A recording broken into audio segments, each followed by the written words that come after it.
오마이TV 시청자 여러분, 안녕하세요. 오마이뉴스 김병기 기자입니다. 반갑습니다. 최근 폭염이 이어지면서 낙동강 녹조에 대한 우려가 확산되고 있습니다. 특히 지난주에는 대구 수돗물에서 독성 물질인 마이크로시스틴이 검출됐다는 조사 결과가 발표됐는데요. 환경부는 조사 방법에 문제가 있다고 보도 설명 자료를 배포해서 반박하고 있습니다. 대구 환경운동연합과 대구 MBC로부터 조사를 의뢰받아서 마이크로시스틴 검출 사실을 밝힌 부경대학교 이승준 교수를 전화로 연결해서 조사 결과와 환경부의 반박에 대한 입장을 들어보도록 하겠습니다. 네, 여보세요? 예, 안녕하세요. 이승준 교수님이시죠? 네, 맞습니다. 예, 안녕하세요. 오랜만입니다. 네, 안녕하세요. 요즘 많이 바쁘실 것 같은데요. 우선 지난주에 발표한 대구 수돗물 조사 작업은 언제 어떤 방식으로 진행됐는지 간략하게 설명해 주시면 어떻겠습니까? 네, 지난번 이제 저희가 대구시에서 물을 7월 21일 날 물을 예, 받은 물을 저희가 이제 그 다음날 바로 실험을 실시를 했었고요. 예. 네, 저희가 사용한 방법은 이제 미국의 예. 환경청 예. USDA에서 전체 마이크로시티를 측정하는 메소드 546이라는 공인된 방법을 사용해서 저희가 측정을 했었습니다. 그럼 그 내용에 앞서서 우선 어디 지점을 이렇게 조사한 건가요? 네, 총 6개 지점이었고요. 고산 정수, 그다음에 고산의 원수, 그러니까 이제 정수장에서 최초에 받은 물과 원수와 그다음에 그 정수를 끝난 정수물 이렇게 있고요. 네, 또 매곡에서 역시 정수 원수, 그다음에 문산 지점에서 정수 원수 이렇게. 그러면 총 세 곳에 정수와 원수를 조사한 거네요. 네, 맞습니다. 그래. 조사 결과 마이크로시스틴 검출 수치는 좀 어떻게 나왔습니까? 원수에서는 문산 지역 문산 정수장 같은 경우는 1.3 ppb가 나왔고요. 이제 정수장에서는 0.26, 이제 상대적으로 굉장히 낮은 수치가 또 나왔습니다. 0.26. 네, 매곡은 0.4, 원수에서 0.4가 나왔고요. 정수에서는 0.28. 그러니까 수돗물에서는 0.28이 나왔다는 거죠? 네, 맞습니다. 예. 네, 그다음 고산에서 원수는 0.4, 그다음에 수돗물에서는 0.2 이렇게 또 검출이 되었고요. 그렇군요. 네.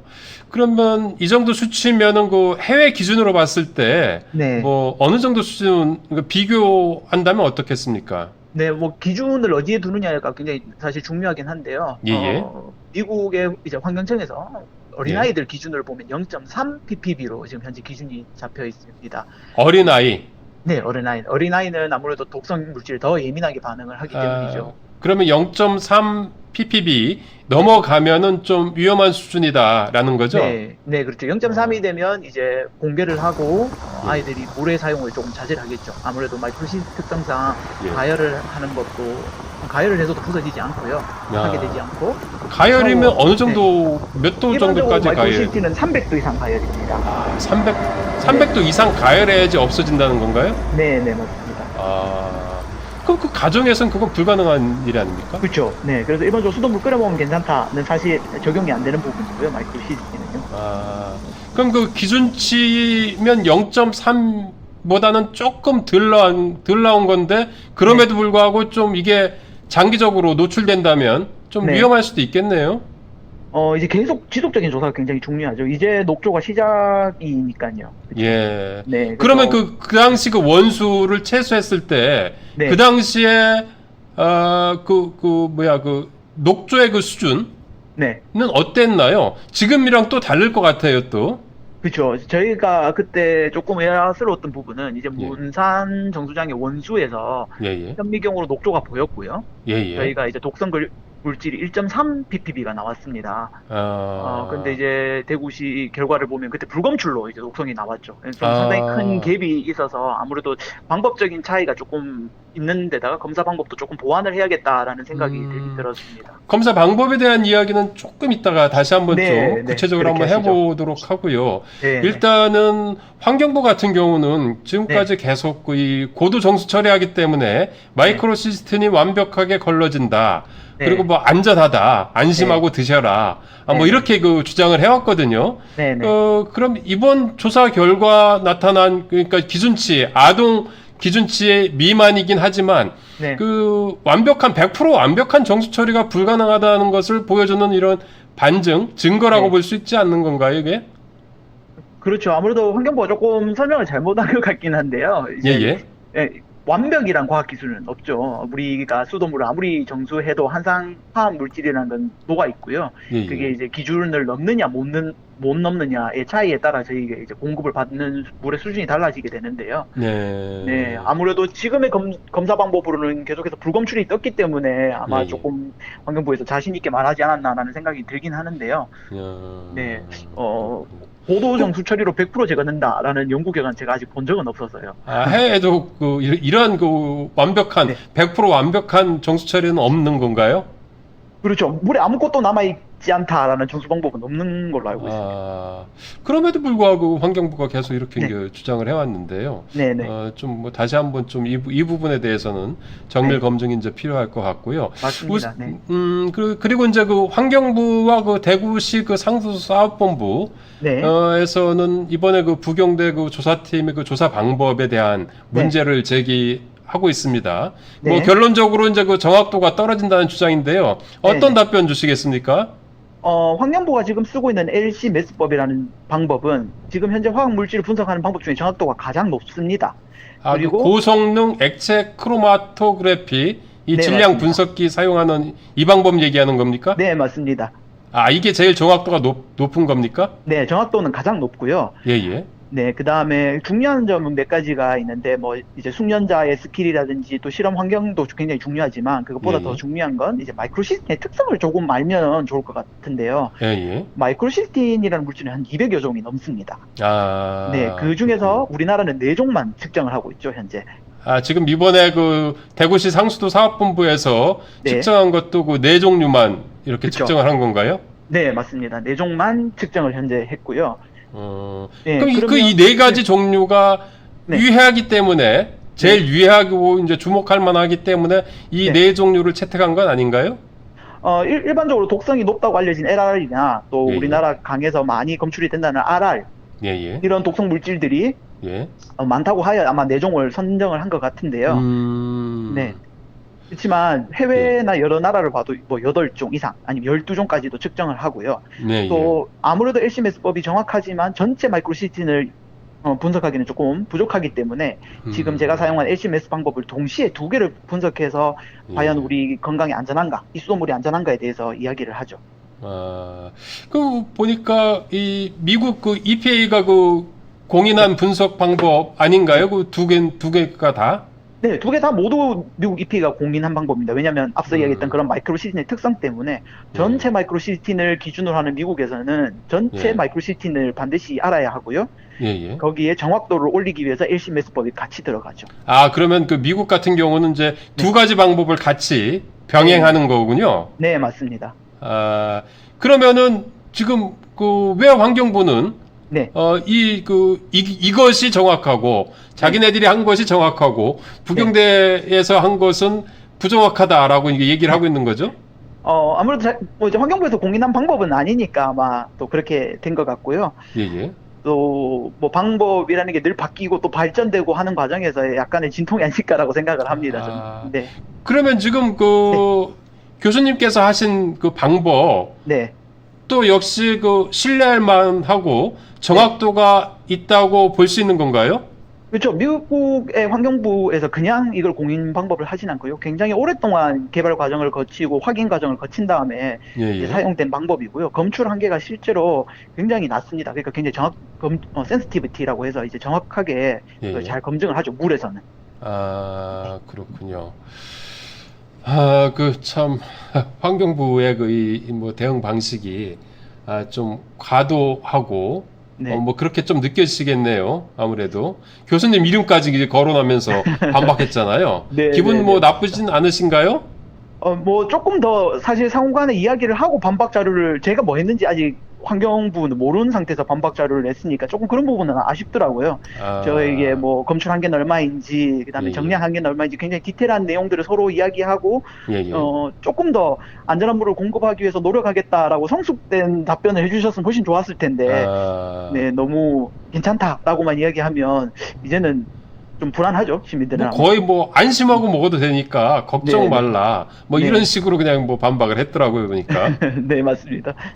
뭐, 어쨌든 이 교수님은 이번 말고도 낙동강 네, 녹조에 대해서 여러 네, 차례 이 조사를 벌여왔고, 그 네, 내용을 이 발표했고, 또 이제 네, 경각심을 좀 불러일으키긴 했는데, 네, 그럼에도 불구하고 일반 사람들은 그 네, 녹조에 대한 네, 그 독성의 그 치명성에 대해서는 잘 뭐 이렇게 피부로 느끼고 있지 못하는 것 같아요.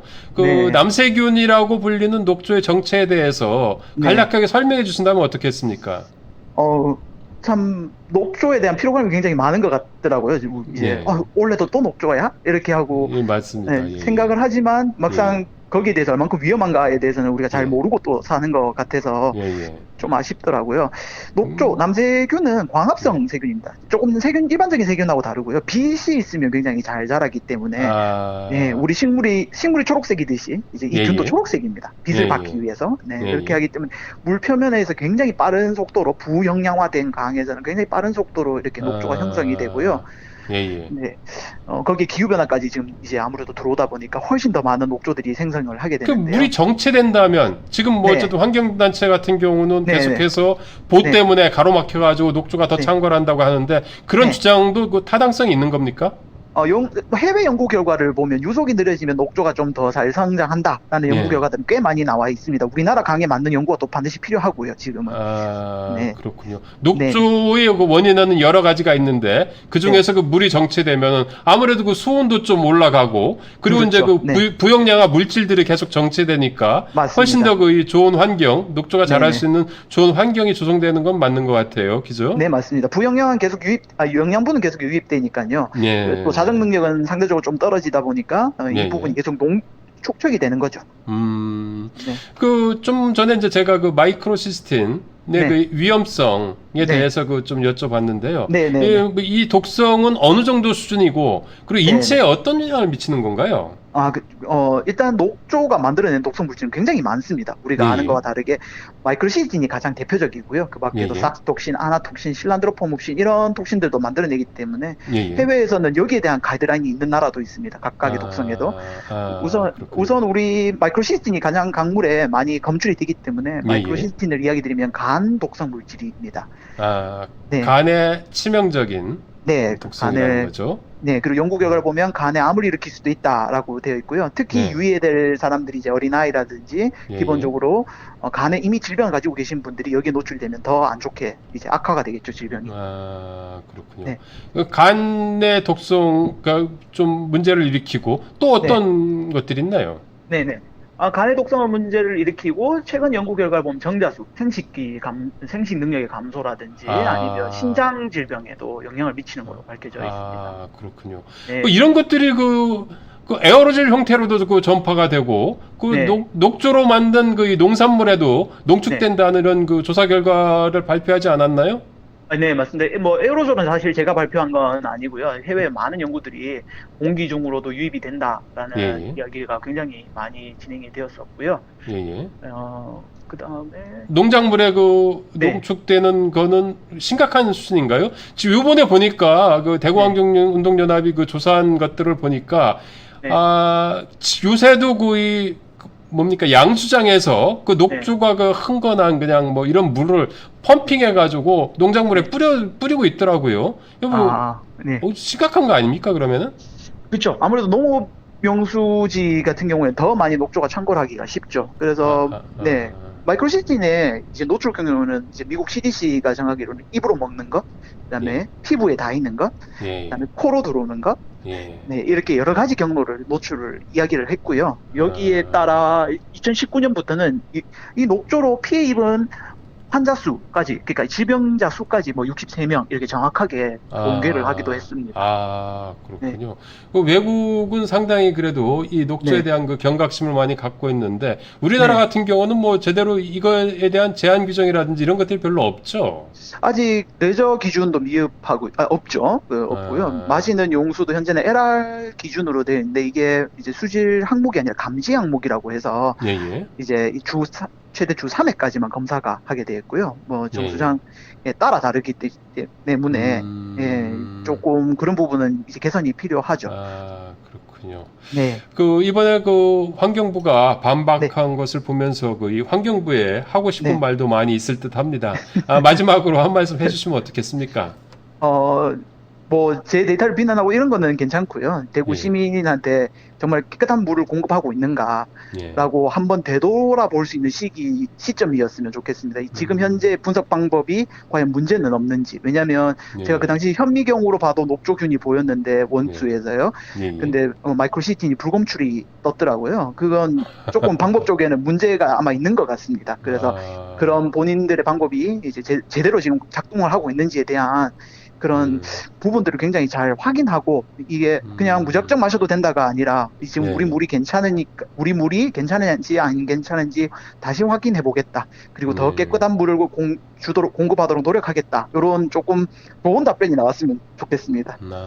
네. 그것뿐만이 아니고 또 네. 이 조사 방법뿐만이 아니고 네. 그 기준치에 대한 네, 음용수 네, 기준치 그쵸. 문제라든지 네. 뭐 이런 그 기준에 대한 이 정립도 지금 네, 뭐 네. 시급하지 않을까 싶긴 맞습니다. 하네요. 네, 그죠? 네. 좋은 말씀입니다. 그렇군요. 네. 오늘까지 지금까지 그 말씀 너무 감사드리고요. 네. 나중에 한번 또 네. 연락드리겠습니다. 네, 감사합니다. 부경대 그 이승준 교수였습니다. 이 교수님 안녕히 계세요. 네, 수고하십시오. 예, 안녕히 계십시오. 오마이TV 시청자 여러분, 저는 오마이뉴스 김병기 기자였습니다. 또다시 찾아뵙도록 하겠습니다. 감사합니다. 안녕히 계세요.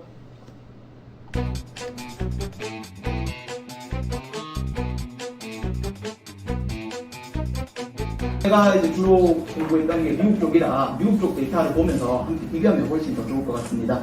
지금 보시는 자료는 톨리도 지역에 녹조가 있다는 제가 계속 남세균 이렇게 해서 헷갈리시는데 원래 과거에는 미생물학적 분리 때문에 과거에는 조류로 분류가 됐다고 해요. 최근에는 이제 원액 등으로 들어오면서 남세균이라고 하는 게 정식 명칭인데 이제 남조류라고 많이 해요. 사이노톡신은 아까 전에 좀 종류가 많기 때문에 사실 우리 몸에 들어오게 되는 다양한 반응이 일어납니다. 이 그림은 어쩔 수 없이 미국에 있는 그림을 가져올 수밖에 없어서 영어로 적혀 있고요. 보시면 기본적인 심텀은 이제 알러지 반응부터 시작해서요. 결국에는 간의 데미지라든지 무기력증, 호흡에는 역시 키드니, 신장 쪽으로 데미지가 있고요. 브레인 쪽으로도 영향이 있습니다. 삭스톡신. 저도 역시 굉장히 초창기 때 이 실험을 했습니다. 남세균, 사이노박테리아 블룸이 일어났을 때 사이노박테리아가 농작물 재배하는 데 들어가겠죠. 그럼 톡신이랑 세균 과연 어떻게 될까라는 궁금증을 가지고 실험을 했었고요. 한번 보시면 영어로 적어서 굉장히 죄송합니다만 상추, 당근이고요. 한 40%의 마이크로시스틴이 작물로 투입이 되고요. 제가 그 농업 용적 들어가 있는 전체 양 중에서 40%가 농작물, 그리고 나머지가 토양에 남아있게 되죠. 토양에 남아있는 것도 결국 안전한 게 아닙니다. 첫 번째는 지하수로 갈 수 있고요. 두 번째로는 다음번에 식물을 재배했을 때 역시 식물이 흡수할 수 있죠. 캐럿, 뿌리 같은 경우에는 50% 이상이 작물에 농축이 된 거예요. 요 배경이 뭐냐? 이 회색 배경이 상추입니다. 상추 옆면이고요. 요 초록색이 뭐냐? 제가 이제 색칠한 부분인데요. 사이노박테리아 마이크로시스티스. 사이노톡신을 생성하는 세균인데요. 남세균인데요. 이 세균이 그럼 잎에 표면에 묻으면 어떻게 될까? 여기가 기공입니다. 어떻게 되고 있죠? 네, 들어가고 있습니다. 그렇죠? 네, 남세균이 들어가게 되면요. 그때부터 여권에, 이 잎에 굉장히 많은 수분이 있기 때문에 잘 자라게 됩니다. 영양분도 많아서. 저희가 실제로 이제 그 정량 분석을 통해서 분석을 했었고요. 문제는 이렇게 들어가게 되면 씻기도 이제 힘들어진다는 거. 요즘에 이제 최근에 에어로졸에 대해서 굉장히 관심이 많으시죠. 에어로졸, 특히 마이크로시스틴이나 사이노박테리아가 에어로졸에 공기 중에 이렇게 물에 표면에 붙어서 우리 근처에서 레저 활동을 하는 사람이나 아니면 그 근처에서 산업, 이제 양식업이나 아니면 그 주변에 사시는 분들이 영향을 받을 수 있다. 제가 미국에서 한때 발표할 때 오마이뉴스의 이 그림을 미국 발표장에 썼더니 미국 분들이 굉장히 좋아하시면서 제 친구 중에 한 분이 네이키드에 있는 물을 떠서 똑같이 이렇게 했어요. 근데 이렇게 안 되더라 하면서 저보고 따지더라고요. 네, 이때 마이크로시스틴 농도가 10이었습니다. 즉 미국에서 위험해라고 경고 내리까지 간 직전의 농도가 이 정도인데 이 농도에 얼만큼 있을까요? 그렇죠? 한번 측정해 보면 좋겠죠. 우리가 마시는 물인데 관리 안 받고 있다는 건 사실 말도 안 되고요. 아까 수많은 수질 기준 중에서 월등히 낮은 수치로도 우리의 건강에 영향을 준다는 게 이미 밝혀졌습니다. 한번 우리가 진짜 진심으로 생각해보고 우리가 마시는 물이 깨끗한 물이기를 간절히 바라겠습니다.